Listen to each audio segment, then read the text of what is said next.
नमस्कार, जय हिंद, वंदे मातरम। प्यारे बच्चों, आज के इस विशेष सेशन में आपका स्वागत है। वन रक्षक या फॉरेस्ट गार्ड परीक्षा बहुत ही नजदीक है और इसका जो विषयगत ज्ञान है वो बहुत ही इंपॉर्टेंट है। यहाँ से आपका एक अच्छा खासा सिलेबस कंप्लीट होना है। अगर यूपी जीके और कंप्यूटर को साइड में रख दिया जाए तो ये विषयगत ज्ञान आपके लिए बहुत इंपॉर्टेंट रहने वाला है और यहाँ से आपका निर्णय होगा कि आप मेरिट के पार जाएंगे या नहीं जाएंगे। क्योंकि बाकी सब तो सब पढ़ रहे थे, लेकिन ये जो विषयगत ज्ञान है इसको बहुत अच्छे तरीके से आपको तैयार करना होगा। तो आज की इस क्लास में वही हम आपको कंप्लीट करवाने वाले हैं। वीडियो को लाइक कर लीजिएगा, चैनल पर नया है चैनल को सब्सक्राइब कर लीजिएगा, क्योंकि प्रश्न यहीं से आएगा। पढ़ते रहेंगे आप मेरे साथ तो आपको यकीन आएगा। यकीन मानकर चलिए, बहुत ही शानदार क्लास होने वाली है, कोई भी टॉपिक आपका छूटेगा नहीं। ऐसे मैं आपको 2 से 3 वीडियो दूंगा एग्जाम से पहले, जिनके द्वारा आपकी तैयारी बहुत आसान होने वाली है। तो आज सभी टॉपिक्स को आपके सिलेबस के अनुसार कवर करेंगे और वीडियो में अंत तक बने रहिएगा। रही बात आज के सेशन की पीडीएफ की, तो स्क्रीन पर आपको व्हाट्सएप नंबर दिख रहा होगा, जहां पर आप हमें मैसेज करके हमारे साथ जुड़ सकते हैं, जहां पर आपको बहुत ही बेहतरीन सुव्यवस्थित नोट्स हम उपलब्ध कराएंगे। फिर चाहे क्विक रिवीजन आपकी थ्योरी नोट्स हो, टॉपिक वाइज, सब्जेक्ट वाइज, या फिर आपके वन लाइनर हो, एमसीक्यूज हो, तो उससे आपकी तैयारी बहुत आसान हो जाएगी। तो चलिए शुरू करते हैं आज का ये बेहतरीन सेशन। तो आपका जो वन रक्षक एवं वन जीव रक्षक भर्ती परीक्षा 2026 होनी है, इसके कई सारे टॉपिक हैं, जैसे वानिकी है, पर्यावरण है, वन्य जीव संरक्षण एवं पारिस्थितिकी है। तो शुरुआत करते हैं राष्ट्रीय उद्यान एवं पक्षी विहार से। राष्ट्रीय उद्यान की घोषणा वन्य जीव संरक्षण अधिनियम 1972 की धारा 35 के तहत राज्य सरकार द्वारा की जाती है। राष्ट्रीय उद्यान में किसी भी प्रकार की मानव गतिविधि, पशुचारण एवं निजी भू अधिकार पूरी तरह से प्रतिबंधित होते हैं। भारत का प्रथम राष्ट्रीय उद्यान हेली नेशनल पार्क था, जो 1936 में स्थापित हुआ, जिसे वर्तमान में जिम कॉर्बेट राष्ट्रीय उद्यान उत्तराखंड भी कहा जाता है। ये उत्तराखंड में स्थित है। बीच में इसका नाम एक बार रामगंगा पार्क भी हुआ। भारत का सबसे बड़ा राष्ट्रीय उद्यान हेमिस राष्ट्रीय उद्यान लद्दाख में स्थित है, जिसका क्षेत्रफल लगभग 4,400 वर्ग किलोमीटर है और यह हिम तेंदुओं के लिए प्रसिद्ध है। भारत का सबसे छोटा राष्ट्रीय उद्यान साउथ बटन द्वीप राष्ट्रीय उद्यान है, जो अंडमान एवं निकोबार में है, जिसका क्षेत्रफल मात्र 0.03 वर्ग किलोमीटर है। विश्व का एकमात्र तैरता हुआ राष्ट्रीय उद्यान केयुबुल लामजाओ राष्ट्रीय उद्यान लोकटक झील मणिपुर है, जो संगाई हिरण का प्राकृतिक आवास है। उत्तर प्रदेश का एकमात्र राष्ट्रीय उद्यान दुधवा राष्ट्रीय उद्यान है, जो लखीमपुर खीरी में स्थित है और इसे 1977 में राष्ट्रीय उद्यान घोषित किया गया था। दुधवा राष्ट्रीय उद्यान मुख्य रूप से दलदली हिरण यानी कि बारासिंगा और बाघ के संरक्षण के लिए विश्वविख्यात है। वन्यजीव अभ्यारण्य की घोषणा वन्यजीव संरक्षण अधिनियम 1972 की धारा 18/26A के तहत की जाती है। यहाँ मुख्य वन्यजीव वार्डन की अनुमति से सीमित मानवीय क्रियाकलाप अनुमन्य होते हैं। यहाँ पर जो धारा 18 और 26A लिखा है, तो ये दो अलग अलग धाराएं हैं। धारा 18 में पहली अधिसूचना जारी होती है कि इस इलाके को हम वन्य जीव अभ्यारण्य घोषित करेंगे। फिर उसमें क्या होता है, स्थानीय लोगों की आपत्तियां, सुझाव आदि लिए जाते हैं और वहां पर कुछ सर्वे होते हैं, पूरी प्रक्रिया होती है। इसके बाद ऑफिशियली जो फाइनल अंतिम अधिसूचना है वो 26A के तहत जारी की जाती है। तो ये दोनों धाराएं प्रयोग में आती हैं एक वन्य जीव अभ्यारण्य की घोषणा में। आंशिक या आशय घोषणा होती है आपकी धारा 18 से शुरुआत होती है यहां से, और जो अंतिम और फाइनल आपकी घोषणा है वो धारा 26A से होती है। उत्तर प्रदेश का पहला वन्यजीव विहार चंद्रप्रभा वन्यजीव विहार है, जो चंदौली में स्थित है और 1957 से स्थापित है। क्षेत्रफल की दृष्टि से उत्तर प्रदेश का सबसे बड़ा वन्यजीव विहार हस्तिनापुर वन्यजीव विहार है, जो मेरठ, मुजफ्फरनगर, बिजनौर, हापुड़ और अमरोहा में विस्तृत है। क्षेत्रफल की दृष्टि से उत्तर प्रदेश का सबसे छोटा वन्यजीव विहार महावीर स्वामी वन्यजीव विहार ललितपुर 5.4 वर्ग किलोमीटर में फैला है। उत्तर प्रदेश का प्रथम पक्षी विहार नवाबगंज पक्षी विहार है, जो उन्नाव में स्थित है, 1984 में स्थापित हुआ, जिसका वर्तमान नाम शहीद चंद्रशेखर आजाद पक्षी विहार है। उत्तर प्रदेश का सबसे बड़ा पक्षी विहार लाख बहौसी पक्षी विहार है, जो कन्नौज में स्थित है। क्षेत्रफल लगभग 80 वर्ग किलोमीटर है। उत्तर प्रदेश का सबसे छोटा पक्षी विहार पटना पक्षी विहार है, जो एटा में स्थित है और क्षेत्रफल इसका मात्र 1.09 वर्ग किलोमीटर है। परीक्षाओं में बहुत पूछे जाने वाला ये तथ्य है। कतरनिया घाट वन्यजीव विहार बहराइच में है। घड़ियाल, गंगा डाल्फिन और दुर्लभ प्रजाति के कछुओं के प्राकृतिक संरक्षण के लिए प्रसिद्ध है। किशनपुर वन्यजीव विहार उत्तर प्रदेश के लखीमपुर खीरी जिले में स्थित है और यह दुधवा टाइगर रिजर्व का एक महत्वपूर्ण भाग है।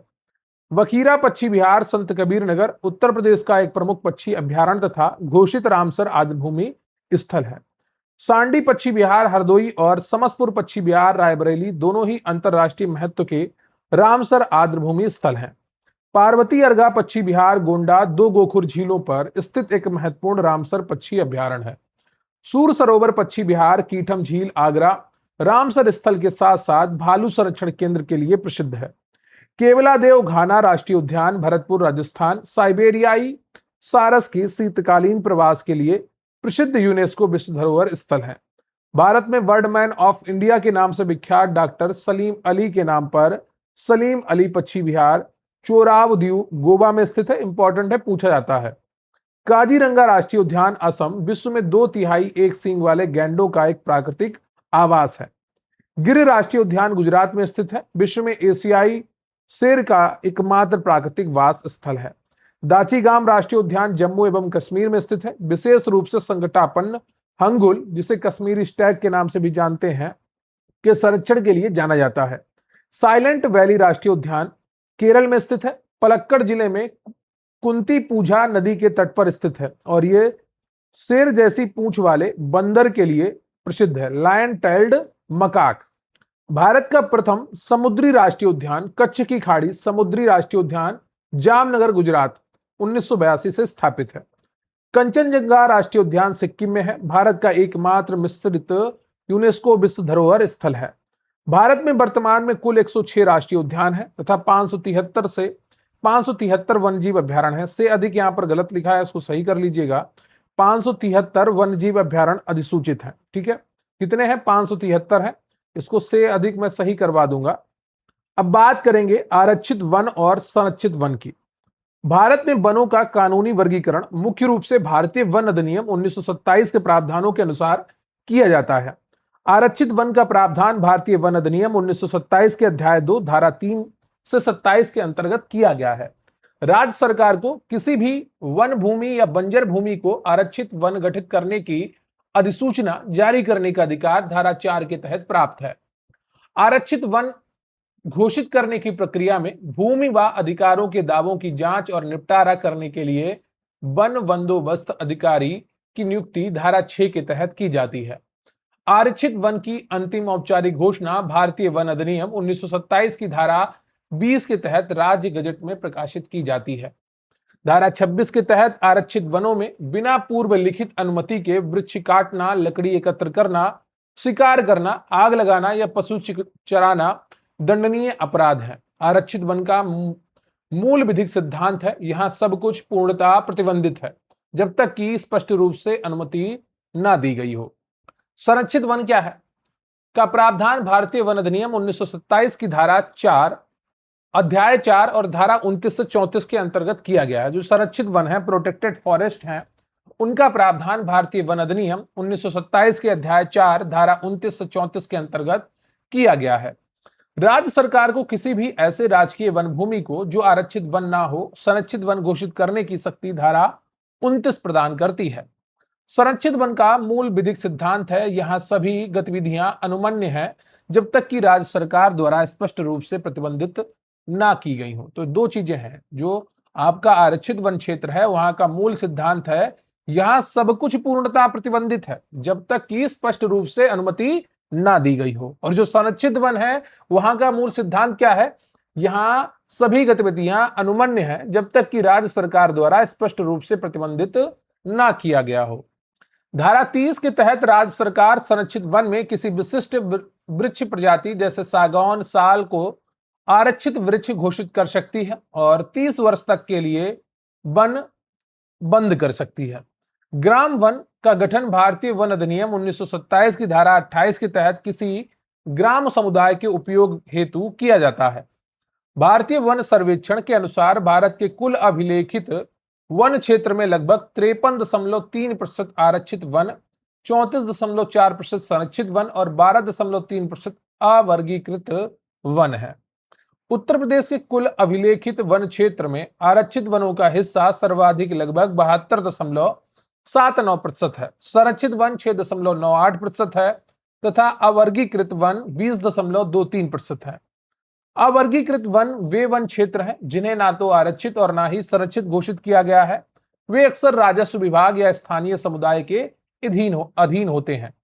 पूर्वोत्तर राज्यों जैसे नागालैंड, मेघालय में अधिकांश वन क्षेत्र अवर्गीकृत एवं सामुदायिक वनों की श्रेणी में आते हैं। भारतीय वन अधिनियम 1927 की धारा 41 एवं 42 राज्य सरकार को वन उपज के परिवहन पर ट्रांजिट पास प्रणाली लागू करने की शक्ति देती है। धारा 52 के अंतर्गत वन अपराध में प्रयुक्त वाहनों, औजारों, मवेशियों और वन उपज को वन अधिकारी द्वारा जब्त करने का अधिकार दिया गया है। धारा 68 के अंतर्गत विहित वन अधिकारी को कुछ विनिर्दिष्ट वन अपराधों का शमन करने का अधिकार प्राप्त है। वन संरक्षण अधिनियम 1980 के अनुसार किसी भी आरक्षित वन को गैर आरक्षित करने के लिए केंद्र सरकार की पूर्व अनुमति अनिवार्य है। वन संरक्षण एवं संवर्धन संशोधन अधिनियम 2023 के तहत अधिनियम का नाम बदलकर वन संरक्षण एवं संवर्धन अधिनियम 1980 किया गया है। राष्ट्रीय वन नीति 1988 के अनुसार देश के कुल भौगोलिक क्षेत्रफल के कम से कम 33% भाग पहाड़ी क्षेत्रों में 60% तथा मैदानी क्षेत्रों में 20% पर वन वृक्ष आवरण होना चाहिए। भारत का कुल वनावरण एवं वृक्षावरण ISFR 2023 के अनुसार देश का कुल वन और वृक्ष आवरण देश के कुल भौगोलिक क्षेत्रफल का 25.17% है। 8,27,356.95 वर्ग किलोमीटर। इसमें कुल वनावरण 21.76% है तथा वृक्षावरण 3.41% है। उत्तर प्रदेश वन स्थिति रिपोर्ट के बारे में बात करें तो उत्तर प्रदेश के कुल हरित क्षेत्र में वृद्धि हुई है और यह कुल 9.96% हो गया है। इसमें राज्य का वनावरण कवर 6.24% है और वृक्षावरण यहां पर 3.71% दर्ज किया गया है। उत्तर प्रदेश राज्य वन नीति के तहत राज्य में वन और वृक्ष आवरण को बढ़ाकर 15% करने का महत्वाकांक्षी लक्ष्य निर्धारित किया गया है। वन भूमि के गैर वानिकी उपयोग पर पूरक वनीकरण के लिए कैंपा एक्ट 2016 के तहत निधि का प्रबंधन किया जाता है।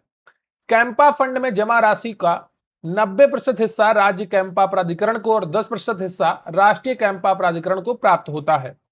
आरक्षित वनों में किसी भी निजी व्यक्ति द्वारा नया अधिकार अर्जित नहीं किया जा सकता है। केवल सरकार के साथ विधिक अनुबंध द्वारा ही अधिकार संभव है। भारत में वैज्ञानिक वानिकी की शुरुआत 1864 में डॉक्टर डिट्रिच ब्रैंडिस, भारत के प्रथम वन महानिरीक्षक द्वारा की गई थी। प्रथम भारतीय वन अधिनियम वर्ष 1865 में बनाया गया था, जिसे बाद में 1878 और 1927 में व्यापक रूप से संशोधित किया गया। तुलना का आधार अगर बात करें तो जो आरक्षित वन क्षेत्र है और संरक्षित वन क्षेत्र है, कानूनी धारा IFA 1927 है। अध्याय 2 में धारा 3 से 27 तक आरक्षित वन वर्णित है और संरक्षित वन की बात करें तो अध्याय 4 में यह वर्णित है, धारा 29 से 34। सुरक्षा के स्तर की बात करें, आरक्षित वन अत्यधिक सख्त सर्वोच्च सुरक्षा है और संरक्षित वनों में मध्यम सीमित प्रतिबंध है। मूल नियम की बात करें तो आरक्षित वन में सब कुछ वर्जित है जब तक की अनुमति ना हो। संरक्षित वन में सब कुछ अनुमत है जब तक की प्रतिबंधित ना हो। भारत में प्रतिशत की बात करें तो आरक्षित वन लगभग 53.3% है कुल वन प्रतिशत की और संरक्षित वन लगभग 34.4% है। उत्तर प्रदेश में स्थिति की बात करें तो सर्वाधिक यहां पर 72.79% आरक्षित वन है और लगभग 6.98% संरक्षित वन है। अब हम बात करेंगे हाथी और टाइगर रिजर्व की। प्रोजेक्ट टाइगर का शुभारंभ 1 अप्रैल 1973 को जिम कॉर्बेट राष्ट्रीय उद्यान उत्तराखंड से प्रधानमंत्री इंदिरा गांधी के कार्यकाल में हुआ था। भारत में टाइगर मैन ऑफ इंडिया के रूप में कैलाश सांखला को जाना जाता है, जो प्रोजेक्ट टाइगर के प्रथम निदेशक थे। राष्ट्रीय बाघ संरक्षण प्राधिकरण की स्थापना वन्य जीव संरक्षण संशोधन अधिनियम 2006 की धारा 38L के तहत दिसंबर 2005 में की गई। NTCA के पदेन अध्यक्ष केंद्रीय पर्यावरण, वन एवं जलवायु परिवर्तन मंत्री होते हैं। प्रत्येक टाइगर रिजर्व के 2 प्रमुख भाग होते हैं। एक तो होता है कोर या क्रिटिकल टाइगर हैबिटेट और दूसरा होता है बफर जोन, जिसका प्रावधान WPA एक्ट 1972 की धारा 38B में है।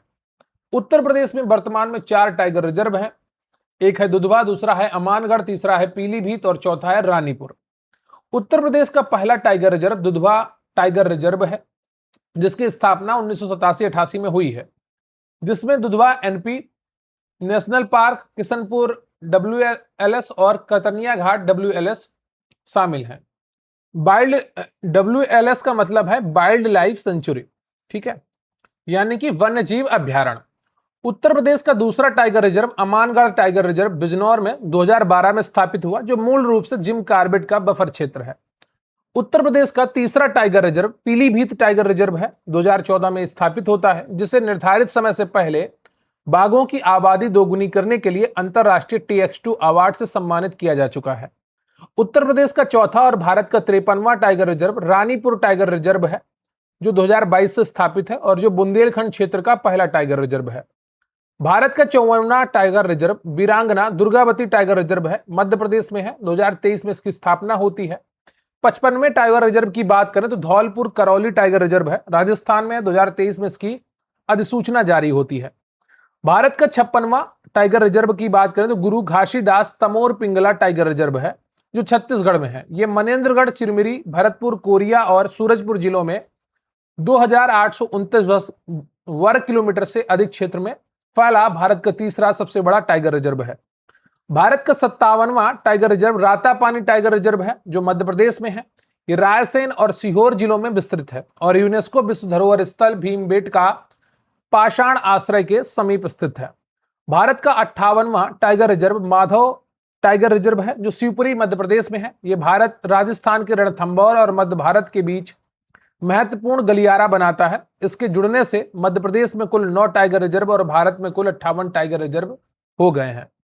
अखिल भारतीय बाघ आकलन रिपोर्ट के अनुसार भारत में बाघों की संख्या 3682 तक पहुंच चुकी है, एक औसत अनुमान है लगभग, जो विश्व की कुल जंगली बाघों का लगभग 75% है। भारत में सर्वाधिक बाघों वाला राज्य मध्य प्रदेश है, 785 बाघ हैं और इसे टाइगर स्टेट भी कहते हैं, जिसके बाद दूसरा स्थान कर्नाटक 563 और तीसरा उत्तराखंड का है 560। अंतरराष्ट्रीय बाघ दिवस प्रत्येक वर्ष 29 जुलाई को मनाया जाता है, सेंट पीटर्सबर्ग घोषणा 2010 के अनुसार। प्रोजेक्ट एलिफेंट की शुरुआत भारत सरकार द्वारा फरवरी 1992 में हाथियों, उनके आवास और गलियारों के संरक्षण हेतु की गई थी। एशियाई हाथी को वर्ष 2010 में भारत का राष्ट्रीय विरासत पशु घोषित किया गया था। भारत में वर्तमान में कुल 33 अधिसूचित हाथी रिजर्व हैं। उत्तर प्रदेश का दूसरा और देश का 33वां हाथी रिजर्व तराई हाथी रिजर्व है, जो लखीमपुर खीरी, बहराइच और पीलीभीत के लगभग 3049 वर्ग किलोमीटर क्षेत्र में फैला है। उत्तर प्रदेश का पहला हाथी reserve Uttar Pradesh elephant reserve Saharanpur और बिजनौर जिलों के शिवालिक क्षेत्रों में अधिसूचित किया गया था। देश का 31वां हाथी रिजर्व लेमेरू हाथी रिजर्व छत्तीसगढ़ तथा 32वां अगस्तमलाई हाथी रिजर्व तमिलनाडु में स्थित है। विश्व हाथी दिवस प्रत्येक वर्ष 12 अगस्त को मनाया जाता है। हाथियों की अवैध हत्या की निगरानी हेतु साइट्स के तहत माइक कार्यक्रम संचालित है, जिसके तहत भारत में 10 स्थल चयनित हैं। भारतीय वन्यजीव ट्रस्ट की राइट ऑफ पैसेज रिपोर्ट के अनुसार भारत में 150 हाथी गलियारे चिन्हित किए गए हैं, जिनमें सर्वाधिक पश्चिम बंगाल में है। Nagarjuna Sagar Shri slam tiger reserve क्षेत्रफल की दृष्टि से भारत का सबसे बड़ा टाइगर रिजर्व है, लगभग 3728 वर्ग किलोमीटर फैला है, जबकि बोर टाइगर रिजर्व महाराष्ट्र का सबसे छोटा लगभग 138 वर्ग किलोमीटर क्षेत्र में फैला है। भारत में सर्वाधिक ऊंचाई पर स्थित tiger reserve Namdapha tiger reserve है, जो अरुणाचल प्रदेश में है। प्रोजेक्ट चीता के तहत नामीबिया और दक्षिण अफ्रीका से लाए गए चीतों को कूनो राष्ट्रीय उद्यान श्योरपुर मध्य प्रदेश में बसाया गया है। M stripes monitoring system for tiger intensive protection and ecological status NTCA द्वारा टाइगर रिजर्व में गश्त और पारिस्थितिकी निगरानी हेतु उपयोग किया जाने वाला मोबाइल GPS आधारित सॉफ्टवेयर है। तो ये आपका टाइगर और हाथी रिजर्व से जुड़ी हुई जानकारी थी। 53 से लेकर 58 तक के बारे में मैं आपको पूरी जानकारी बता चुका हूं। 53वां रानीपुर टाइगर रिजर्व है, उत्तर प्रदेश चित्रकूट। 54वां वीरांगना दुर्गावती टाइगर रिजर्व है, मध्य प्रदेश में है। 55वां धौलपुर करौली टाइगर रिजर्व है, जो राजस्थान में है। 56वां गुरु घासीदास तमोर पिंगला छत्तीसगढ़ में है। 57वां रातापानी टाइगर रिजर्व है, मध्य प्रदेश में है। और 58वां माधव टाइगर रिजर्व है, जो मध्य प्रदेश में है। अब हम बात करेंगे हमारा पर्यावरण एवं पारिस्थितिकी संतुलन। 30 मोस्ट इंपॉर्टेंट वन लाइनर आपको इस टॉपिक के भी देखने को मिलेंगे। और इसके अलावा भी मैंने बहुत सारा इन्वायरमेंट और इकोलॉजी करा रखा है, उसको भी आप पढ़ सकते हैं, जो लोअर और लेखपाल में कराया था, और उसकी पीडीएफ भी मैंने आपके लोअर बैच में दे रखी है, तो वहां से भी आप रिवीजन कर लेंगे और बहुत आसानी से आपका ये पूरा कवर हो जाएगा। इकोलॉजी की बात करें तो शब्द का सर्वप्रथम प्रयोग जर्मन जीव वैज्ञानिक अर्नेस्ट हैकल ने 1866 में किया था। आइकोलॉजी के रूप में उन्होंने किया था। पारिस्थितिकी तंत्र इकोसिस्टम की बात करें तो शब्द की संकल्पना सर्वप्रथम एजी टांसले ने 1935 में दी थी।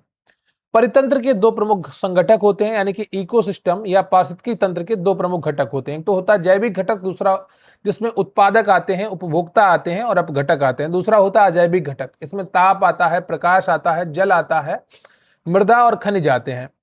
स्वपोषी जीव जैसे हरे पौधे प्रकाश संश्लेषण द्वारा सौर ऊर्जा को रासायनिक ऊर्जा में बदलकर प्राथमिक उत्पादक कहलाते हैं। मृत कार्बनिक पदार्थों का अपघटन कर खनिजों का पुनर्चक्रण करने वाले सूक्ष्म जीवों, कवक व जीवाणु को अपघटक या प्रकृति के मेहतर कहा जाता है। आहार श्रृंखला में ऊर्जा का प्रवाह सदैव एक दिशीय होता है। लिंडमैन का 10% ऊर्जा नियम की बात करें तो यह 1942 में इन्होंने दिया था। इनके अनुसार एक पोषण स्तर से अगले पोषण स्तर में केवल 10% ऊर्जा स्थानांतरित होती है, जबकि 90% ऊर्जा शोषण व उपापचय में नष्ट हो जाती है। ये परीक्षा में पूछा गया था लेखपाल की। अनेक आहार श्रृंखलाओं के परस्पर जुड़े जाल को खाद्य जाल कहते हैं, जो पारितंत्र की स्थिरता को बढ़ाता है। पारिस्थितिकी पिरामिड की संकल्पना सर्वप्रथम चार्ल्स एल्टन ने प्रस्तुत की थी। ऊर्जा का पिरामिड किसी भी पारिस्थितिकी तंत्र में सदैव सीधा होता है। जलीय समुद्री परितंत्र में जीव भार का पिरामिड होता है, क्योंकि पादप प्लवक का भार मछलियों की तुलना में कम होता है। एक वृक्ष की परितंत्र में संख्या का पिरामिड उल्टा या तुर्क रूप होता है। जैव संचय किसी एक जीव के शरीर में पर्यावरण से किसी प्रदूषक तत्व जैसे पारा, डीडीटी का समय के साथ संचित होना। जैव आवर्धन बायोमैग्निफिकेशन खाद्य श्रृंखला के उच्चतर पोषण स्तरों पर गैर अपघटनीय विषाक्त रसायनों की सांद्रता में निरंतर वृद्धि होना। यह अभी परीक्षा में पूछा गया था, शायद लेखपाल में ही। गिद्धों की आबादी में भारी गिरावट का मुख्य कारण मवेशियों के दर्द निवारक के रूप में प्रयुक्त डाइक्लोफेनाक दवा थी, जो जैव आवर्धन था। क्या था? जैव आवर्धन था, कि जो जानवरों को दी गई और वो जानवरों में इकट्ठी हो गई, फिर गिद्धों ने खाई तो गिद्धियों की मृत्यु हो गई। वायुमंडल में जीवन रक्षक ओजोन परत समताप मंडल में धरातल से लगभग 15 से 35 किलोमीटर की ऊंचाई पर पाई जाती है। क्षोभ मंडल में पाई जाने वाली सतह ओजोन एक हानिकारक द्वितीयक प्रदूषक और फोटोकेमिकल स्मॉग का घटक है। ओजोन परत सूर्य से आने वाली हानिकारक परावैंगनी किरणों को अवशोषित कर त्वचा कैंसर, मोतियाबिंद और डीएनए क्षति से रक्षा करती है। ओजोन परत की मोटाई मापने की मानक इकाई डाबसन यूनिट है। एक डीयू बराबर 0.01 मिलीमीटर शुद्ध ओजोन मानक ताप व दाब पर। अंटार्कटिका के ऊपर ओजोन छिद्र की खोज वर्ष 1985 में जोसेफ फारमैन, ब्रायन गार्डिनर एवं जोनाथन सैंकलिन ने ब्रिटिश अंटार्कटिक सर्वे के दौरान की थी। जो अंटार्कटिका के ऊपर ओजोन छिद्र खोजा गया, उसकी खोज वर्ष 1985 में होती है और इसमें शामिल थे जोसेफ फारमैन, ब्रायन गार्डिनर एवं जोनाथन सैंकलिन, और ये ब्रिटिश अंटार्कटिक सर्वे के दौरान ये हुआ था। ओजोन क्षरण का मुख्य कारण chlorofluorocarbon, halon, carbon tetra chloride और मिथाइल ब्रोमाइड जैसी गैसें हैं, जिनसे मुक्त क्लोरीन और ब्रोमीन परमाणु ओजोन अणुओं को तोड़ते हैं। ओजोन परत के संरक्षण हेतु ऐतिहासिक मॉन्ट्रियल प्रोटोकॉल पर 16 सितंबर 1987 को हस्ताक्षर किए गए, प्रभावी, जो 1 जनवरी 1989 से होता है। प्रतिवर्ष 16 सितंबर को विश्व ओजोन दिवस मनाया जाता है। किगाली संशोधन 2016 मॉन्ट्रियल प्रोटोकॉल में संशोधन कर ग्लोबल वार्मिंग बढ़ाने वाले हाइड्रोफ्लोरोकार्बन के चरणबद्ध उन्मूलन का लक्ष्य तय किया गया है। ठोस अपशिष्ट प्रबंधन नियम 2016 कचरे को स्रोत पर ही 3 श्रेणियों गीला, जैव अपघटनीय, सूखा, पुनर्चक्रण योग्य एवं घरेलू खतरनाक कचरे में अलग करना अनिवार्य बनाता है। प्लास्टिक अपशिष्ट प्रबंधन संशोधन नियम के तहत भारत में 1 जुलाई 2022 से एकल उपयोग प्लास्टिक की 19 विनिर्दिष्ट वस्तुओं पर राष्ट्रव्यापी प्रतिबंध लागू है। 31 दिसंबर 2022 से प्लास्टिक कैरी बैग की न्यूनतम मोटाई 120 माइक्रोन अनिवार्य की गई है। ई अपशिष्ट प्रबंधन नियम 2022 उत्पादकों पर विस्तारित उत्पादक उत्तरदायित्व तो लागू कराता है। कचरा प्रबंधन के 5 आर हैं। एक है रिफ्यूज यानी कि इनकार, दूसरा है रिड्यूस यानी कि कमी, तीसरा है रीयूज यानी कि पुनः उपयोग, और रिपर्पज यानी कि पुनः प्रयोजन, और अंतिम है, पांचवा है रिसाइकिल यानी कि पुनर्चक्रण। बर्मी कंपोस्टिंग में केचुए की सबसे उपयुक्त और तीव्र गति से कार्य करने वाली प्रजाति आइसिनिया फेडिटा है। अब हम बात करेंगे जलवायु परिवर्तन एवं जलवायु संरक्षण की, और यहां से जुड़े हुए 20 महत्वपूर्ण आपके वन लाइनर्स कराए जा रहे हैं और आगे भी आपको कराए जाएंगे। हरित गृह प्रभाव की खोज वर्ष 1824 में जोसेफ फूरियर ने की थी तथा इसकी पहली मात्रात्मक गणना स्वांते आरेनियस ने की थी। वायुमंडल में प्राकृतिक हरित गृह प्रभाव में सर्वाधिक योगदान जल वाष्प H2O 36 से 70% का होता है, जिसके बाद carbon dioxide CO2, methane CH4 और ओजोन O3 का स्थान है। मानव जनित ग्रीन हाउस गैसों में सर्वाधिक ग्लोबल वार्मिंग प्रभाव कार्बन डाइऑक्साइड CO2 का है, जबकि प्रति अणु global warming potential sulphur hexafluoride का CO2 से लगभग 23,500 गुना अधिक होता है। जलवायु परिवर्तन पर संयुक्त राष्ट्र कन्वेंशन फ्रेमवर्क कन्वेंशन को वर्ष 1992 के रियो पृथ्वी सम्मेलन में अपनाया गया था। तो जलवायु परिवर्तन पर जो संयुक्त राष्ट्र फ्रेमवर्क कन्वेंशन है UNFCCC, इसे वर्ष 1992 में रियो पृथ्वी सम्मेलन रियो अर्थ समिट में अपनाया गया। Kyoto protocol 1997 COP3 green house gas उत्सर्जन में कटौती हेतु औद्योगिक देशों के लिए कानूनी रूप से बाध्यकारी लक्ष्य निर्धारित करने वाला पहला समझौता था, प्रभावी 2005 से है। क्योटो प्रोटोकॉल के 3 लचीले तंत्र हैं: स्वच्छ विकास तंत्र CDM, संयुक्त क्रियान्वयन एवं उत्सर्जन व्यापार। पेरिस समझौता 2015 में COP21 में होता है। वैश्विक औसत तापमान वृद्धि को पूर्व औद्योगिक स्तर से 2 डिग्री सेंटीग्रेड से नीचे और अधिमानता 1.5 डिग्री सेल्सियस तक सीमित रखने का ऐतिहासिक वैश्विक संकल्प है। पेरिस समझौते के तहत प्रत्येक देश द्वारा अपने स्वैच्छिक जलवायु लक्ष्यों को राष्ट्रीय स्तर पर निर्धारित योगदान के रूप में प्रस्तुत किया जाता है। भारत के अद्यतन NDC के अनुसार वर्ष 2030 तक अपने सकल घरेलू उत्पाद की उत्सर्जन तीव्रता को वर्ष 2005 के स्तर की तुलना में 45% कम करने का लक्ष्य है। भारत ने वर्ष 2030 तक अपनी कुल स्थापित विद्युत ऊर्जा क्षमता का 50% गैर जीवाश्म ईंधन स्रोतों से प्राप्त करने का लक्ष्य तय किया गया है। ग्लासगो COP26 में घोषित भारत के पंचामृत संकल्प के अनुसार भारत का लक्ष्य वर्ष 2070 तक शुद्ध शून्य कार्बन उत्सर्जन प्राप्त करना है। भारत ने अतिरिक्त वन और वृक्ष आवरण के माध्यम से वर्ष 2030 तक 2.5 से 3 बिलियन टन CO2 समतुल्य का अतिरिक्त कार्बन सिंक सृजित करने का संकल्प लिया है। जलवायु परिवर्तन का पर राष्ट्रीय कार्य योजना को भारत सरकार द्वारा 30 जून 2008 को 8 राष्ट्रीय मिशनों के साथ शुरू किया गया था। NAPCC के अंतर्गत वनीकरण हेतु समर्पित मिशन राष्ट्रीय हरित भारत मिशन है। मिशन लाइफ का वैश्विक शुभारंभ प्रधानमंत्री नरेंद्र मोदी द्वारा पर्यावरण अनुकूल व्यक्तिगत जीवन शैली को बढ़ावा देने हेतु किया गया है। अंतरराष्ट्रीय सौर गठबंधन भारत और फ्रांस की संयुक्त पहल पर वर्ष 2015 COP21 में स्थापित हुआ। इसका मुख्यालय गुरुग्राम हरियाणा में स्थित है। जलवायु परिवर्तन पर अंतर सरकारी पैनल की स्थापना 1988 में WMO और UNEP द्वारा की गई थी, मुख्यतः जिनेवा में। ग्रीन क्रेडिट कार्यक्रम पर्यावरण संरक्षण, वृक्षारोपण और जल संरक्षण को प्रोत्साहित करने हेतु भारत सरकार द्वारा अधिसूचित नवीन बाजार आधारित व्यवस्था है। ब्लू कार्बन तटीय, जलीय और समुद्री पारिस्थितिकी तंत्रों जैसे मैंग्रोव, समुद्री घास और ज्वारीय दलदलों द्वारा अवशोषित और भंडारित कार्बन को कहते हैं। काले कार्बन, कालिक की बात करें तो बायोमास और जीवाश्म ईंधन के अपूर्ण दहन से उत्पन्न होने वाला अल्पकालिक जलवायु प्रदूषक है, जो हिमनदों के पिघलने की गति तीव्र करता है। अगला जो हमारा टॉपिक है वो है मृदा और आर्द्रता संरक्षण, सॉइल एंड मॉइस्चर कंजर्वेशन। ये भी इंपॉर्टेंट रहने वाला है। बात करते हैं मृदा और आर्द्रता संरक्षण की। जल द्वारा मृदा अपर्दन का क्रमिक रूप: आस्फालन अपर्दन यानी कि स्प्लैश, फिर परत अपर्दन सीट, फिर क्षुद्र सरिता अपर्दन रिल, फिर आता है आपका अवनलिका अपर्दन गली इरोजन। अवनलिका अपर्दन आपका बीहड़ इलाकों में जैसे इटावा आदि क्षेत्र में देखने को मिलता है। परत अपर्दन क्या है? को किसान की मौत कहा जाता है क्योंकि यह अत्यंत सूक्ष्म रूप से ऊपरी उपजाऊ मृदा की परत को बहा ले जाता है। अवनालिका अपर्दन से बीहड़ों का निर्माण होता है, जिसका सर्वश्रेष्ठ उदाहरण चंबल नदी घाटी और यमुना बेतवा बेसिन है। ढालू पहाड़ी भूमियों पर मृदा अपर्दन रोकने हेतु ढाल के विपरीत जुताई करने की पद्धति को समोच्च रेखी जुताई कहते हैं।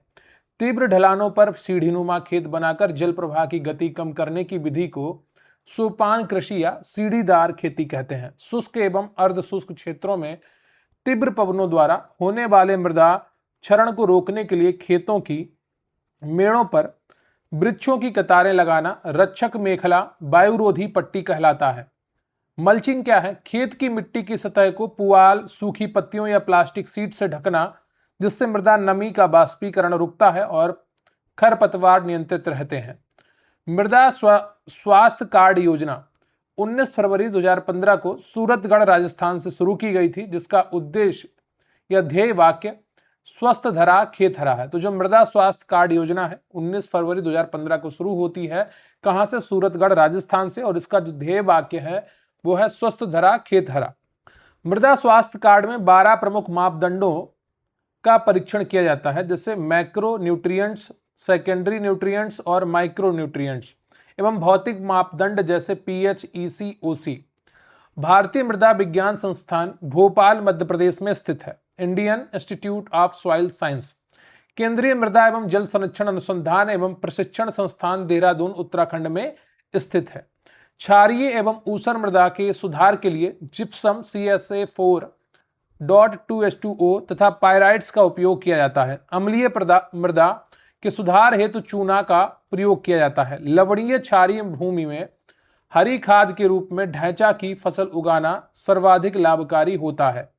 खेत तालाब योजना उत्तर प्रदेश सरकार द्वारा बुंदेलखंड एवं वर्षा आधारित क्षेत्रों में इन सीटू जल एवं आर्द्रता संरक्षण हेतु अनुदानित योजना है।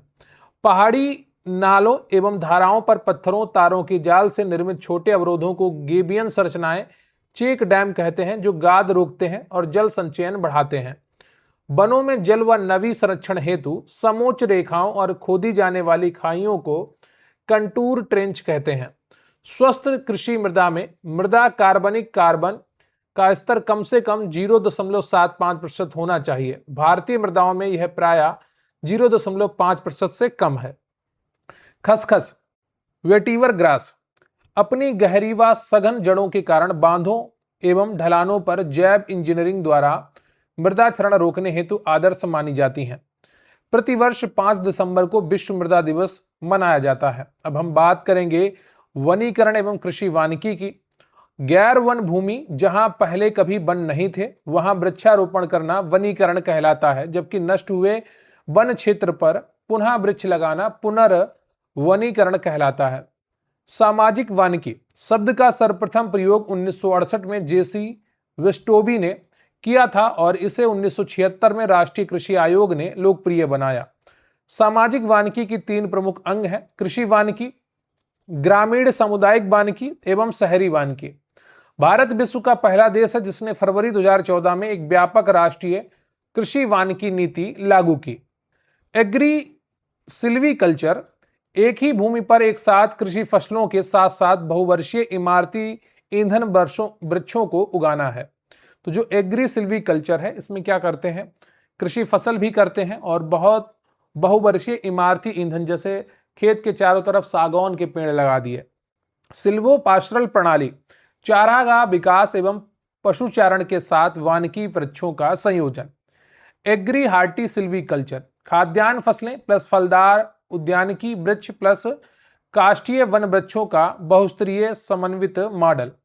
उत्तर प्रदेश के तराई एवं पश्चिमी मैदानी भागों में कृषि वानिकी हेतु सर्वाधिक लोकप्रिय एवं तीव्र वृद्धि वाला वृक्ष पॉपुलर है, जो प्लाईवुड उद्योग का मुख्य आधार है।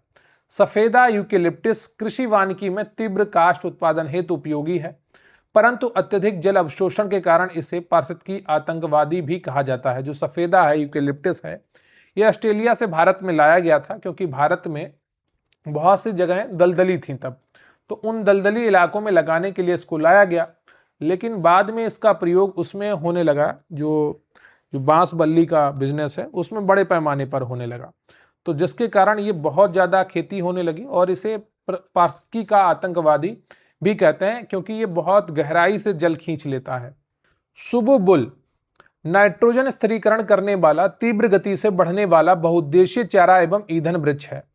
मियावाकी पद्धति जापानी वनस्पति शास्त्री अकीरा मियावाकी द्वारा विकसित लघु क्षेत्रों में देसी प्रजातियों के 10 गुना तेजी से बढ़ने वाले और 30 गुना घने शहरी वन तैयार करने का तकनीक है। वन महोत्सव की शुरुआत वर्ष 1950 में कन्हैया लाल मणिकलाल मुंशी द्वारा की गई थी। वो तत्कालीन केंद्रीय कृषि मंत्री थे। वन महोत्सव प्रत्येक वर्ष 1 जुलाई से 7 जुलाई में पूरे देश में मनाया जाता है। नगर वन योजना की बात करें तो शहरी और अर्ध शहरी क्षेत्रों में हरित आवरण बढ़ाने और जैव विविधता विकसित करने हेतु ministry of environment, forest and climate change द्वारा 2020 में शुरू की गई। उत्तर प्रदेश में प्रतिवर्ष व्यापक स्तर पर वृक्षारोपण जन अभियान चलाया जाता है, जिसके अंतर्गत 30 से 36 से अधिक करोड़ से अधिक पौधों का रोपण कर नया कीर्तिमान स्थापित किया गया है। ठीक है, तो हर वर्ष इसकी संख्या बढ़ती जाती है कि इस वर्ष इतने लगाए हैं तो अगले वर्ष कितने लगाएंगे, और जब आप एग्जाम देने जाएं तो करंट का डेटा जरूर देख के जाएं कि इस साल कितने लगाए हैं। एक पेड़ मां का नाम अभियान पर्यावरण संरक्षण और मातृत्व के सम्मान में जन भागीदारी से व्यापक वृक्षारोपण को प्रेरित करने वाली राष्ट्रव्यापी पहल है। केंद्रीय कृषि वानिकी अनुसंधान संस्थान CAFRI central agro forestry research Jhansi Uttar Pradesh में स्थित है। खेजड़ी या समी राजस्थान एवं थार मरुस्थल की कृषि वानिकी का कल्प वृक्ष है, जो शुष्क परिस्थितियों में नाइट्रोजन स्थिरीकरण एवं चारा प्रदान करता है। अलेई क्रॉपिंग गलियारा फसल प्रणाली तेजी से बढ़ने वाला फलीदार हेजरों की 2 कतारों के बीच की गलियों में फसलों को उगाना है। कृषि वानिकी से किसानों को 4F की प्राप्ति होती है। वो 4F कौन से हैं? एक तो फूड है, दूसरा फॉडर है यानी कि चारा, तीसरा है फ्यूल वुड यानी कि ईंधन कास्ट, और अंतिम है आपका फर्टिलाइजर उर्वरक। अब हम बात करेंगे वन आपदाओं की चुनौतियों और रोकथाम से संबंधित इंपॉर्टेंट कंटेंट की। वनाग्नि के 3 मुख्य प्रकार होते हैं: सतही आग, भूमिगत आग एवं शिखर आग। भारत के पर्णपाती वनों में सर्वाधिक सामान्य वनाग्नि सतही आग होती है, जो सूखी पत्तियों और झाड़ियों को जलाती है। शिखर आग वृक्षों के ऊपरी वितान में तीव्र गति से फैलती है और यह सर्वाधिक विनाशकारी व नियंत्रित करने में अत्यंत कठिन होती है। चीड़ शंकुधारी वनों में सामान्य है। भूमिगत आग की बात करें तो मिट्टी के नीचे दबे पीठ, ह्यूमस और जड़ों में बिना ज्वाला के सुलगती है और इसे बुझाना सबसे जटिल होता है। अग्नि त्रिभुज आग लगने और जारी रहने के लिए 3 तत्व अनिवार्य हैं: ईंधन, सूखा बायोमास, ऑक्सीजन एवं ऊष्मा तापमान। इनमें से एक को हटाकर आग बुझाई जाती है। भारत में वनाग्नि का मुख्य मौसम फरवरी से जून, विशेषकर मार्च, अप्रैल, मई का ग्रीष्मकालीन समय होता है। फायर लाइन की बात करें तो वनों में आग के लिए एक ब्लॉक से दूसरे ब्लॉक में प्रसार को रोकने हेतु वृक्षों और वनस्पति से मुक्त रखी कई चौड़ी पट्टियां 3 मीटर से 30 मीटर तक। नियंत्रित दहन की बात करें तो अग्नि सीजन से पूर्व वन विभाग द्वारा ज्वलनशील बायोमास को योजनाबद्ध तरीके से जलाकर खत्म करने की तकनीकी विधि है। भारतीय वन सर्वेक्षण FSI देहरादून द्वारा वनाग्नि की रियल टाइम निगरानी हेतु MODIS, टेरा व एक्वा उपग्रह तथा SNPP VIIRS उपग्रह संवेदकों का उपयोग किया जाता है। राष्ट्रीय वनाग्नि कार्य योजना पर्यावरण मंत्रालय द्वारा वर्ष 2018 में प्रारंभ की गई थी। इंपॉर्टेंट है, याद रखिएगा। चीड़ की पत्तियां अत्यधिक रेजिन युक्त होने के कारण हिमालयी वनों में भीषण आग का मुख्य कारण बनती हैं। इनके निस्तारण हेतु बायो ब्रिकेट्स बनाए जा रहे हैं। साल हार्डवुड बोरर साल के वृक्षों का सबसे विनाशकारी कीट है, जो तने के अंदर सुरंग बनाकर पूरे वन को सुखा देता है। सागौन निष्पत्रक कीट सागौन के पत्तों को खाकर पर्णविहीन कर देता है, जिससे वृक्ष की वृद्धि अवरुद्ध हो जाती है। चंदन का स्पाइक रोग फाइटोप्लाज्मा जनित रोग है, जो चंदन के वनों के लिए घातक सिद्ध हुआ है। शीशम का उकटा रोग फ्यूजेरियम सोलेनाई कवक के कारण होता है, जिससे उत्तर भारत में बड़े पैमाने पर शीशम के पेड़ सूख गए। लैंटाना कमारा या रायमुनिया एक आक्रामक विदेशी खरपतवार है जो भारतीय वनों के देशज पौधों और शाकाहारी जीवों के चारों को नष्ट कर रही है। विलायती बबूल तेजी से फैलने वाला आक्रामक वृक्ष है जो स्थानीय वनस्पति को दबाकर भूजल स्तर को तेजी से गिराता है। आपदा प्रबंधन अधिनियम 2005 के तहत राष्ट्रीय स्तर पर एनडीएमए, जिसका अध्यक्ष प्रधानमंत्री होता है, और राज्य स्तर पर एसडीएमए अध्यक्ष मुख्यमंत्री होता है। काउंटर फायर अनियंत्रित आग को रोकने हेतु आगे की दिशा से योजनाबद्ध तरीके से उल्टी आग लगाना, जिससे बीच का ईंधन समाप्त होकर मुख्य आग स्वतः बुझ जाए। भारतीय वन अधिनियम 1927 की धारा 79 के अनुसार आरक्षित या संरक्षित वन में आग लगने पर प्रत्येक ग्रामीण व वन अधिकार धारक का यह वैधानिक कर्तव्य है कि वह आग बुझाने में सहायता करे। अब हम बात करेंगे वन उपज की, फॉरेस्ट प्रोड्यूस की, जो आपके सिलेबस का हिस्सा है। वन उपज को भारतीय वन अधिनियम 1927 की धारा 2(4) के अंतर्गत परिभाषित किया गया है। वन उपज को मुख्यतः दो भागों में बांटा जाता है। प्रमुख वन उपज इमारती लकड़ी, टिम्बर, जलावन काष्ठ और गौड़ वन उपज गैर काष्ठीय वनोत्पाद। वन अधिकार अधिनियम 2006 की धारा 2(I) के तहत गौड़ वन उपज में बांस, बेंत, बीड़ी पत्ते, गोंद, राल, लाख, कत्था, मोम, औषधीय पौधे एवं जंगली कंदमूल शामिल हैं। मध्य भारत एवं उत्तर प्रदेश के वनों का हरा सोना तेंदुपत्ता को कहा जाता है, जिसका उपयोग बीड़ी निर्माण में होता है। ये विशेषकर आपको मध्य प्रदेश में देखने को मिलता है। उत्तर प्रदेश में तेंदुपत्ता का संग्रहण एवं विपणन राज्य सरकार द्वारा उत्तर प्रदेश वन निगम के माध्यम से पूर्णतः राष्ट्रीयकृत व्यवस्था के तहत किया जाता है। लाख कीट केरिया लक्का द्वारा स्रावित प्राकृतिक राल है, इसके पोषक वृक्ष पलाश, ढाक, कुसुम एवं बेर हैं। भारत विश्व का शीर्ष लाख उत्पादक है। लीसा या बिरोजा हिमालय क्षेत्र में चीड़ के वृक्ष से टैपिंग द्वारा प्राप्त किया जाता है, जिससे तारपीन का तेल और रोजिन तैयार होता है। कत्था एवं कच्छ खैर के वृक्ष के अंतःकाष्ठ को उबालकर निकाला जाता है। महुआ के फूलों का उपयोग खाद्य एवं पेय पदार्थ बनाने में तथा इसके बीजों से तेल निकाला जाता है। इसे आदिवासियों का कल्प वृक्ष कहते हैं। त्रिफला 3 प्रमुख वनोपजों हर यानी कि हरितकी और बहेड़ा एवं आंवला का सम्मिश्रण है और ये आयुर्वेद में बहुत महत्व है इसका। गोंद कतीरा एवं करिया गोंद स्टेरकुलिया यूरेंस के तने से प्राप्त होता है, जिसका उपयोग फार्मास्यूटिकल एवं खाद्य प्रसंस्करण में होता है। गोंद अरबी देसी बबूल एवं कुमट से प्राप्त की जाती है। ट्राइफेड की बात करें तो tribal cooperative marketing development federation of India की स्थापना वर्ष 1987 में जनजातीय उत्पादों एवं एमएफपी के उचित विपणन हेतु की गई थी। न्यूनतम समर्थन मूल्य जनजातीय कार्य मंत्रालय द्वारा गौड़ वनोपजों के लिए एमएसपी और मूल्य संवर्धन श्रृंखला विकास योजना संचालित की जा रही है। भारतीय वन संशोधन अधिनियम 2017 द्वारा गैर वन क्षेत्रों में उगाए गए बांस को वृक्ष की विधिक परिभाषा से बाहर कर दिया गया है, जिससे इसके कटान और परिवहन पर परमिट की बाध्यता समाप्त हुई है। उत्तर प्रदेश वन निगम की स्थापना 25 नवंबर 1974 को उत्तर प्रदेश वन निगम अधिनियम 1974 के तहत की गई। रेड सैंडर्स रक्तचंदन मुख्य रूप से आंध्र प्रदेश के सोचलम पहाड़ियों में पाया जाने वाला अत्यंत मूल्यवान वृक्ष है, जो साइट्स की परिशिष्ट 2 में सूचीबद्ध है। साल की बात करें तो इसकी लकड़ी अत्यधिक टिकाऊ होती है, जिसका ऐतिहासिक उपयोग रेलवे स्लीपर और निर्माण कार्यों में होता है। इसके बीजों से साल बटर प्राप्त होता है। सागौन या टीक विश्व की सर्वोत्तम इमारती लकड़ी मानी जाती है, जिसमें प्राकृतिक तेल होने के कारण दीमक और सड़न नहीं लगती है। शीशम उत्तर भारत की एक प्रमुख कठोर व टिकाऊ इमारती लकड़ी है, जिसका उपयोग फर्नीचर और हस्तशिल्प में व्यापक रूप से होता है। अब हम बात करेंगे मानव वन्यजीव संघर्ष की।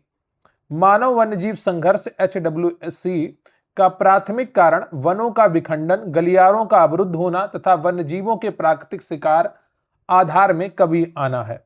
उत्तर प्रदेश सरकार ने वर्ष 2018 में मानव वन्यजीव संघर्ष को राज्य आपदा घोषित किया। उत्तर प्रदेश में वन्य जीवों के हमले में मानव मृत्यु होने पर राज्य आपदा मोचन निधि तथा वन विभाग द्वारा आश्रितों को 5 लाख तक की आर्थिक सहायता का प्रावधान है।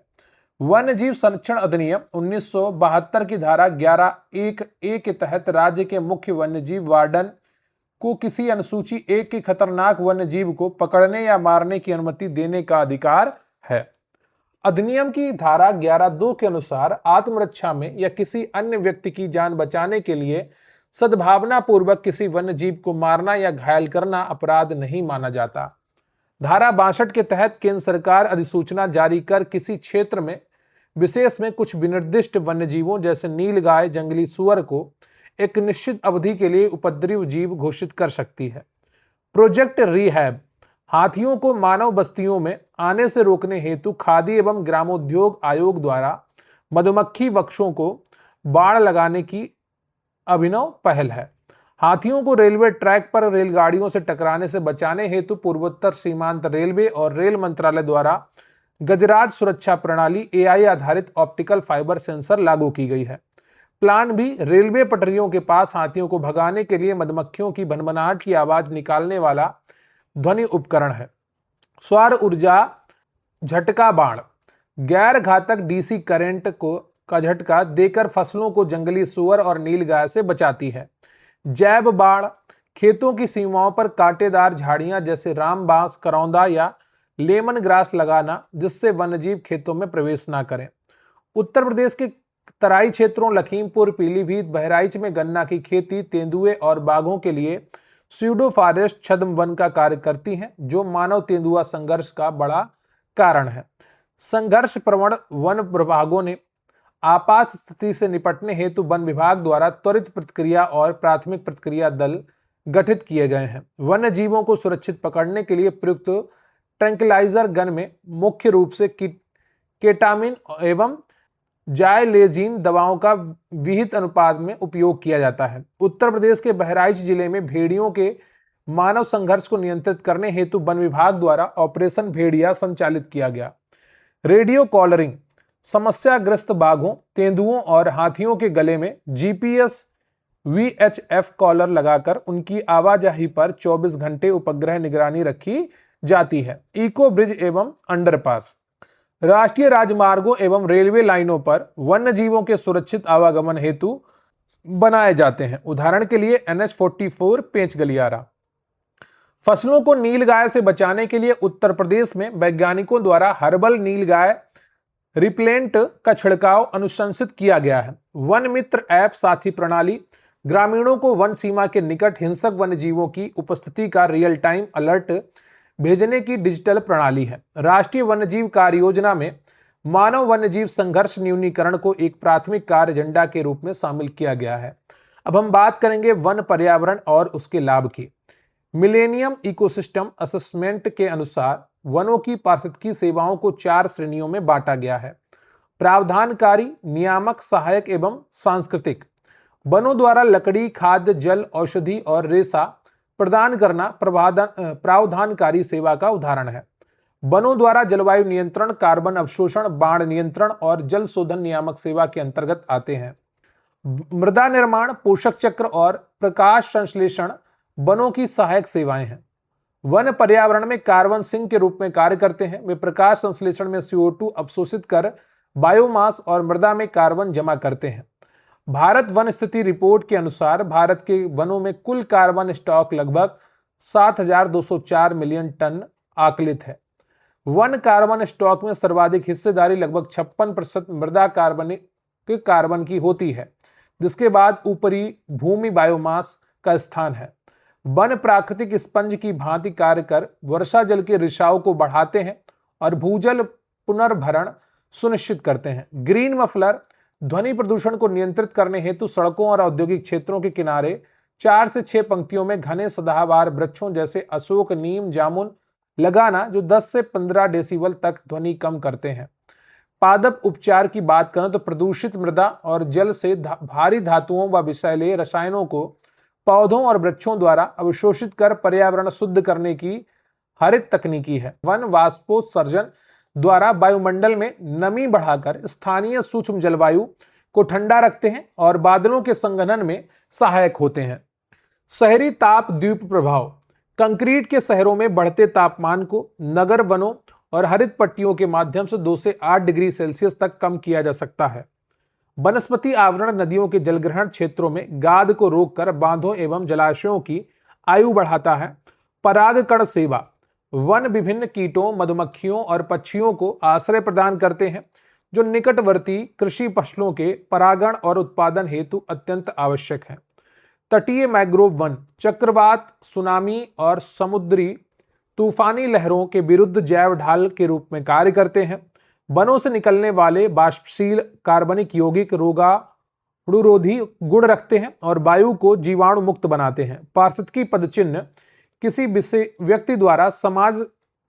व्यक्ति या समाज द्वारा उपभोग किए जाने वाले प्राकृतिक संसाधनों और उत्पन्न अपशिष्ट को अवशोषित करने हेतु आवश्यक उत्पादक भूमि जल क्षेत्र की माप है।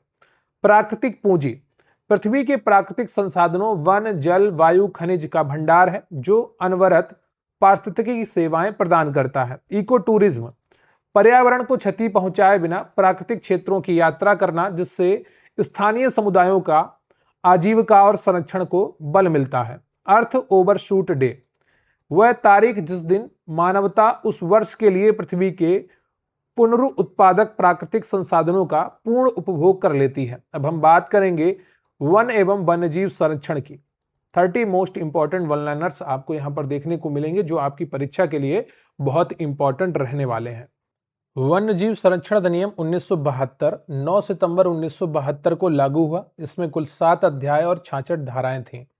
वन्यजीव संरक्षण संशोधन अधिनियम 2022 प्रभावी 1 अप्रैल 2023 से के द्वारा पूर्व की 6 अनुसूचियों को युक्ति संगत बनाकर 4 अनुसूचियों में पुनर्गठित कर दिया गया है। नवीन व्यवस्था में अनुसूची 1 सर्वोच्च सुरक्षा प्राप्त वन्यजीव प्रजातियों के लिए तथा अनुसूची 2 अपेक्षाकृत कम सुरक्षा वाली प्रजातियों के लिए है। नवीन अनुसूची 3 संरक्षित पादप प्रजातियों के लिए तथा अनुसूची 4 साइट्स के तहत सूचीबद्ध अंतर्राष्ट्रीय नमूनों के लिए आरक्षित है। वन संरक्षण अधिनियम 1980 25 अक्टूबर 1980 को लागू हुआ, जिसका मुख्य उद्देश्य वन भूमि के गैर वानिकी उपयोग को रोकना है। पर्यावरण संरक्षण अधिनियम 1986 भोपाल गैस त्रासदी 1984 के उपरांत संविधान के अनुच्छेद 253 के तहत पारित एक छाता विधान है, प्रभावी 19 नवंबर 1986 से। जैव विविधता अधिनियम 2002 सीबीडी के प्रावधानों को लागू करने हेतु बनाया गया त्रिस्तरीय विधिक तंत्र है। जैव विविधता अधिनियम के त्रिस्तरीय संस्थान है।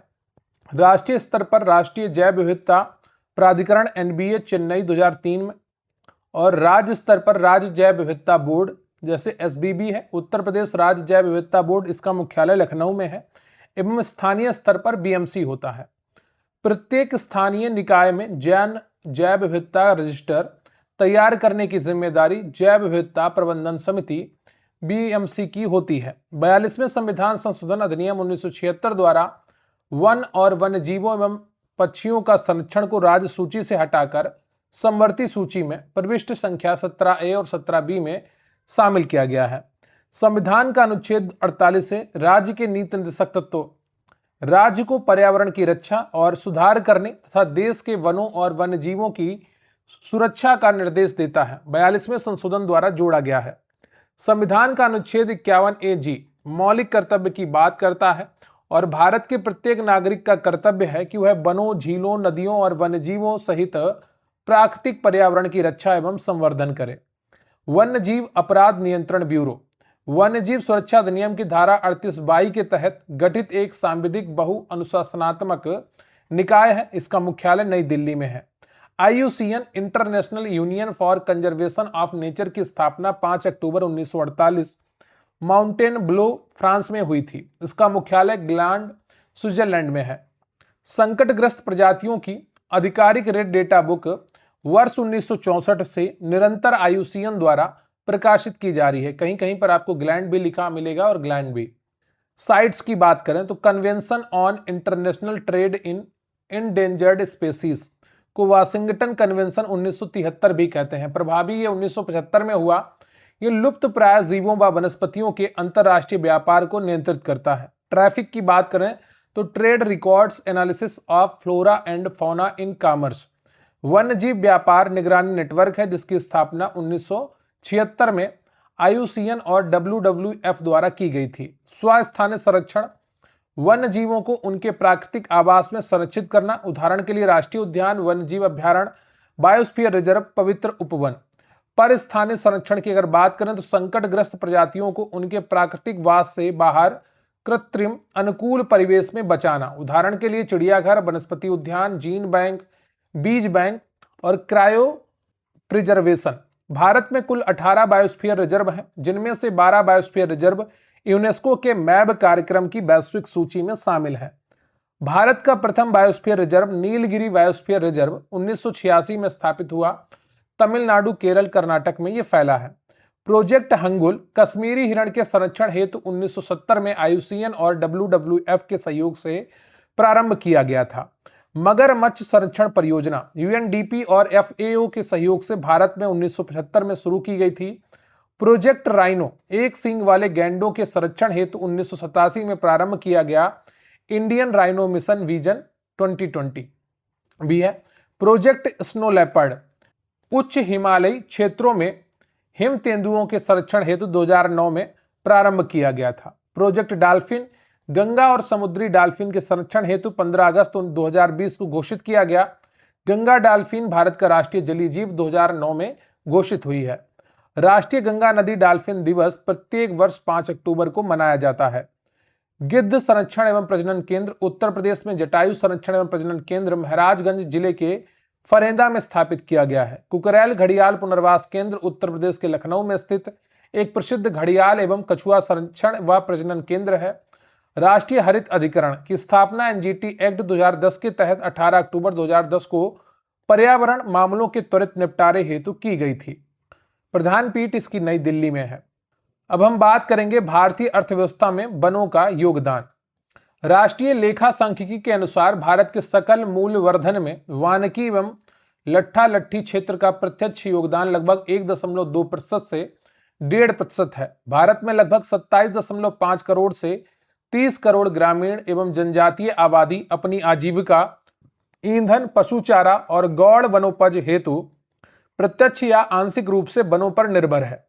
भारत विश्व में जलावन काष्ठ का सबसे बड़ा उपभोक्ता देश है, जहां वनों से वार्षिक लगभग 21.6 करोड़ टन जलावन लकड़ी का उपभोग होता है। भारत वन स्थित रिपोर्ट ISFR 2023 के अनुसार भारत का कुल वनावरण 7,15,342.61 वर्ग किलोमीटर, जो कुल भौगोलिक क्षेत्रफल का 21.76% है। भारत का कुल वृक्षावरण की अगर बात की जाए तो यह भौगोलिक क्षेत्रफल का 3.41% है। और अगर क्षेत्र वर्ग किलोमीटर में बात करें तो 1,12,014.34 वर्ग किलोमीटर है। अगर देश में कुल वन और वृक्षावरण की बात की जाए तो 25.17% है। क्षेत्रफल की दृष्टि से भारत में सर्वाधिक वनावरण वाला राज्य मध्य प्रदेश है, जिसका क्षेत्रफल 77,073 वर्ग किलोमीटर है, जिसके बाद अरुणाचल प्रदेश, छत्तीसगढ़, ओडिशा और महाराष्ट्र आते हैं। प्रतिशतता की अगर बात की जाए तो इसमें शीर्ष पर मिजोरम है, 85.34% है। उसके बाद अरुणाचल प्रदेश 79.33% और फिर आता है मेघालय, लगभग 76% यहाँ पर देखने को मिलता है। केंद्र शासित प्रदेशों की अगर बात की जाए तो सर्वाधिक लक्षद्वीप का है 91.33% तथा अंडमान एवं निकोबार द्वीप का है 81.75%। उत्तर प्रदेश के कुल वनावरण की एक बार हम बात कर चुके हैं, फिर भी एक बार देख लेते हैं।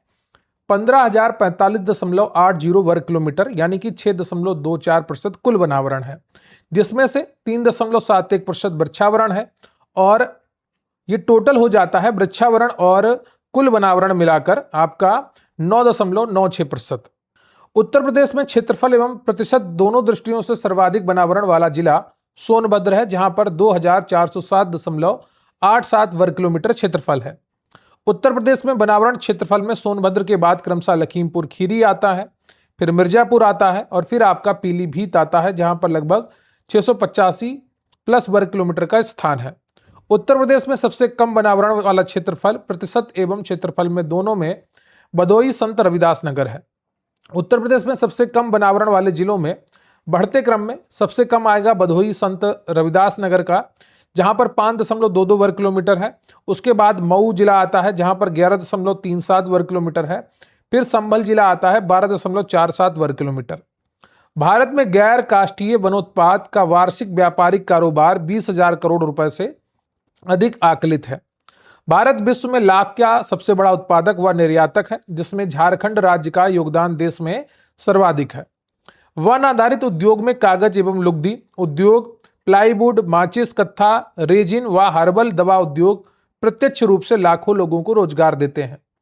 भारतीय वन सर्वेक्षण प्रत्येक 2 वर्ष में एक बार भारत वन स्थित रिपोर्ट प्रकाशित करता है। प्रथम रिपोर्ट 1987 में आई थी। भारत में वनों से बांस का वार्षिक आर्थिक योगदान अत्यधिक है। भारत विश्व का दूसरा सबसे बड़ा बांस संपदा धारक देश है।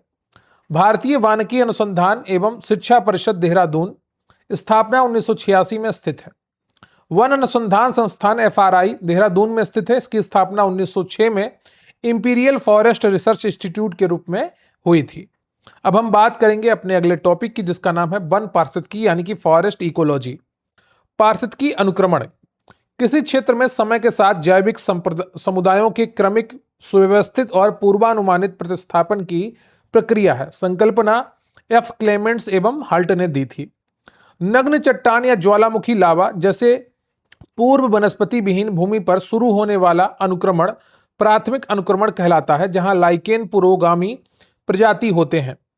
दावानल या कटाई से नष्ट हुए वन क्षेत्र में जहां मिट्टी पहले से मौजूद हो, होने वाला तीव्र अनुक्रमण द्वितीयक अनुक्रमण कहलाता है। अनुक्रमण की अंतिम सर्वाधिक स्थिर और पर्यावरण के साथ साम्य स्थापित करने वाली अंतिम वनस्पति को चरम समुदाय कहते हैं, क्लाइमेक्स कम्युनिटी कहते हैं। चैंपियन और सेठ का वर्गीकरण 1968 में आता है। भारतीय वनों को 5 प्रमुख समूहों, 6 मुख्य प्रकार समूहों और 221 उप प्रकारों में वर्गीकृत करता है। भारत में सर्वाधिक क्षेत्रफल पर पाया जाने वाला वन प्रकार उष्णकटिबंधीय शुष्क पर्णपाती वन है, जो लगभग 41.87% भूभाग पर है। भारत में दूसरा सबसे बड़ा वन प्रकार उष्णकटिबंधीय आर्द्र पर्णपाती वन है, जो लगभग 19.73% भूभाग पर है। उत्तर प्रदेश के मैदानी एवं बुंदेलखंड क्षेत्र में मुख्यतः उष्णकटिबंधीय शुष्क पर्णपाती एवं कटीले वन पाए जाते हैं।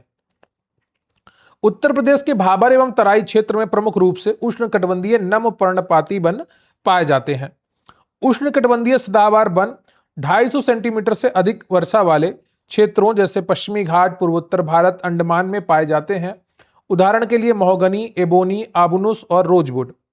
हिमालयी पर्वतीय शीतोष्ण वनों में 1500 से 3000 मीटर ऊंचाई पर चीड़, देवदार, स्प्रूस और सिल्वर फर प्रमुखता से पाए जाते हैं। मैंग्रोव वन लवणीय जल में पनपने वाले हेलोफाइट्स हैं, जिनमें श्वसन हेतु न्यूमेटोफोर श्वसन जड़ें और जरायुजता पाई जाती है। भारत में सर्वाधिक मैंग्रोव आच्छादित राज्य पश्चिम बंगाल है और यहाँ का सुंदरवन लगभग 42.33% है। जिसके बाद गुजरात है 23.54% और अंडमान निकोबार 12.34% है। ये मैंग्रोव वन का प्रतिशत है। FSI बितान घनत्व वर्गीकरण की अगर बात करें तो अति सघन वन 70%, मध्यम सघन वन 40 से 70%, खुला वन 10 से 40% तथा झाड़ियां 10% से कम है। संक्रामिका इकोटोन 2 भिन्न पारिस्थितिकी तंत्रों जैसे वन व घास के मैदान या स्थल व जल के मध्य का संक्रमणकालीन क्षेत्र होता है। उदाहरण के लिए मैंग्रोव और दलदल के बीच का क्षेत्र। अभी लोअर पीसेस परीक्षा में यह पूछा गया था इकोटोन। कोर प्रभाव की बात करें, एड्ज इफेक्ट की बात करें तो इकोटोन क्षेत्र में दोनों समीपवर्ती परितंत्रों की तुलना में प्रजाति विविधता और घनत्व का अधिक पाया जाना। पारिस्थितिकी कर्मता या निकेत या निषेध जिसको कहते हैं, किसी परितंत्र में किसी विशिष्ट प्रजाति की भौतिक स्थिति के साथ साथ उसकी कार्यात्मक भूमिका को दर्शाता है। संकल्पना जे ग्रीनले ने 1917 में दी थी। किसकी? इकोलॉजिकल निशे की। कीस्टोन प्रजाति क्या होती है? वह प्रजाति जिसका परितंत्र पर उसके कुल बायोमास की तुलना में अत्यधिक निर्णायक और महत्वपूर्ण प्रभाव होता है, जैसे अंजीर वृक्ष, बाघ और हाथी। संकेतक प्रजाति पर्यावरण गुणवत्ता व प्रदूषण की संवेदनशील संसूचक होती है। उदाहरण के लिए लाइकेन SO2 प्रदूषक का संकेतक है। छत्र प्रजाति वह प्रजाति जिसके संरक्षण से उसके पूरे परितंत्र की अन्य सहवर्ती प्रजातियों का स्वतः संरक्षण हो जाता है। उदाहरण के लिए बाघ, तो इन्हें हम क्या कहते हैं, अम्ब्रेला स्पेसीज कहते हैं अंग्रेजी में। अब बात करेंगे भारतीय कृषि प्रणाली और फसल चक्र की। स्थानांतरित कृषि, जिसे झूम खेती भी कहते हैं, शिफ्टिंग कल्टीवेशन कहते हैं, स्लैश एंड बर्न कहते हैं, वनों को काटकर व जलाकर की जाने वाली आदिम कृषि है, जो वनों के विनाश और मृदा क्षरण का बड़ा कारण है। शुरुआत में खेती ऐसे ही प्रारंभ हुई थी। झूम कृषि के क्षेत्रीय नाम पूर्वोत्तर भारत में झूम है, मध्य प्रदेश छत्तीसगढ़ में बेवर दहिया है, और आंध्र प्रदेश में पोडू है, पश्चिमी घाट में कुमारी है तथा ओडिशा में कोमन बरिंगा है। खरीफ फसलों की बात करें तो दक्षिण पश्चिमी मानसून के आगमन जून जुलाई में बोई जाती हैं और अक्टूबर में काटी जाती हैं। ये धान होती है, मक्का होती है, ज्वार होती है, बाजरा होती है, कपास होती है, मूंगफली होती है, सोयाबीन होती है और अरहर होती है। रबी फसलों की बात करें तो शीत ऋतु के प्रारंभ अक्टूबर नवंबर में बोई जाती हैं और मार्च अप्रैल में काटी जाती हैं। उदाहरण के लिए गेहूं है, जौ है, चना है, सरसों है, मटर है, आलू है, अलसी है। जायद फसलों की बात करें तो रबी और खरीफ के बीच ग्रीष्मकाल मार्च से जून में उगाई जाने वाली फसलें हैं। तरबूज है, खरबूज है, खीरा है, ककड़ी है, मूंग है, उड़द है। फसल चक्र की बात करें तो भूमि की उर्वरता बनाए रखते हुए किसी निश्चित क्षेत्र पर पूर्व नियोजित क्रम में विभिन्न फसलों को क्रमिक रूप से उगाना।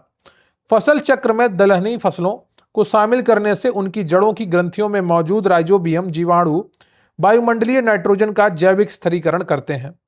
फसल चक्र सघनता CRI, तो इसका सूत्र होता है CRI इक्वल टू फसल चक्र में फसलों की संख्या डिवाइड बाई फसल चक्र के वर्ष इंटू 100%।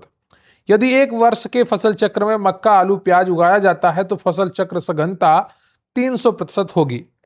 अंतः फसली खेती, एक ही खेत में एक साथ निश्चित पंक्ति अनुपात में 2 या 2 से अधिक फसलें उगाना, जैसे गेहूं के साथ सरसों का 9:1 पंक्ति में अनुपात देना। तो मिश्रित फसल, 2 या 2 से अधिक फसलों के बीजों को आपस में मिलाकर बिना किसी निश्चित पंक्ति विन्यास के एक साथ बोना, उदाहरण के लिए गेहूं और चना। रिले क्रॉपिंग, पहली खड़ी फसल के कटने से पूर्व ही उसी खेत में दूसरी फसल की बुवाई कर देना, उदाहरण के लिए धान की कटाई पूर्व खेसारी या मसूर बोना। योजना आयोग द्वारा भारत को 15 प्रमुख कृषि जलवायु क्षेत्रों में विभाजित किया गया है। उत्तर प्रदेश को कुल 9 कृषि जलवायु क्षेत्रों में विभाजित किया गया है। इसमें तराई क्षेत्र है, पश्चिमी क्षेत्र है, मध्य पश्चिमी क्षेत्र है, दक्षिण पश्चिमी क्षेत्र है, मध्य क्षेत्र है, बुंदेलखंड क्षेत्र है, उत्तर पूर्वी एवं विंध्य क्षेत्र है। शून्य जुताई, नो टिल फार्मिंग, बिना पूर्व जुताई के फसल अवशेषों के बीच सीधे हेम्पी सीडर, सुपर सीडर से बीज बोना। यह मृदा नमी बचाता है और पराली दहन रोकता है। भारत का प्रथम 100% जैविक राज्य वर्ष 2016 में सिक्किम घोषित किया गया था। परंपरागत कृषि विकास योजना, देश में क्लस्टर आधारित जैविक एवं प्राकृतिक खेती को प्रोत्साहित करने हेतु संचालित है PKBY नाम से। सूक्ष्म सिंचाई, माइक्रो इरिगेशन, ड्रिप एवं स्प्रिंकलर, प्रधानमंत्री कृषि सिंचाई योजना के प्रति बूंद अधिक फसल पर ड्रॉप मोर क्रॉप घटक के तहत जल उपयोग दक्षता 80 से 90% तक ये बढ़ाती है। नैनो यूरिया या नैनो DAP, इफ्को द्वारा विकसित तरल नैनो उर्वरक है जो पारंपरिक दानेदार यूरिया के प्रयोग में 50% कमी लाकर भूजल व मृदा प्रदूषण रोकता है। श्री अन्न या कदन मिलेट्स, वर्ष 2023 को संयुक्त राष्ट्र द्वारा अंतरराष्ट्रीय पोषक अनाज वर्ष इंटरनेशनल ईयर ऑफ मिलेट्स घोषित किया गया था। मोटे अनाज कम जल व शुष्क जलवायु में मृदा उर्वरता बनाए रखते हैं। तो आज का यह सेशन आपका यहीं पर कंप्लीट होता है। वीडियो को लाइक कर लीजिएगा, चैनल पर नए हैं चैनल को सब्सक्राइब कर लीजिएगा और अपने दोस्तों के साथ भी शेयर करिएगा। कमेंट करके हमें बताइएगा कि आज का सेशन आपको कैसा लगा। और अगर आपको आज के सेशन की PDF चाहिए तो स्क्रीन पर आपको एक WhatsApp नंबर दिख रहा होगा जहां पर आप हमें मैसेज कर सकते हैं और बेहतरीन कंटेंट का लाभ उठा सकते हैं। सभी कंटेंट आपको सुव्यवस्थित ढंग से प्रोवाइड करवाए जाएंगे और क्विक रिवीजन नोट्स भी आपके लिए उपलब्ध करवाए जा चुके हैं आपके फॉरेस्ट बैच में। तो अगर आप भी हमारे साथ जुड़ना चाहते हैं तो स्क्रीन पर दिख रहे WhatsApp नंबर पर मैसेज करिए और लाभ उठाइए। आज आपको ऑफर मिलेगा, मात्र 201 रुपए में आप हमारे साथ जुड़ सकते हैं और बेहतरीन कंटेंट का लाभ उठा सकते हैं। अगर आप हमारे साथ जुड़ना चाहते हैं तो WhatsApp नंबर पर जाकर फॉरेस्ट 201 लिखकर भेज दीजिएगा, फॉरेस्ट 201 और हम आपको पूरा कंटेंट उपलब्ध कराएंगे। तो आज के लिए बस इतना ही। इसी प्रकार से हम आपको रिवीजन कराते रहेंगे और प्रयास करेंगे आपको 40 से 50 प्रश्नों के लगातार प्रैक्टिस भी कराएं, जिससे आपके एग्जाम तक तकरीबन 500 से 600 प्रश्न भी हो जाएं। तो उससे आपकी तैयारी आसान हो जाएगी। इसके अलावा आपके पास बायोलॉजी भी है आपके सिलेबस में, मैथ भी है, तो उसको अच्छे से प्रैक्टिस करते रहिएगा।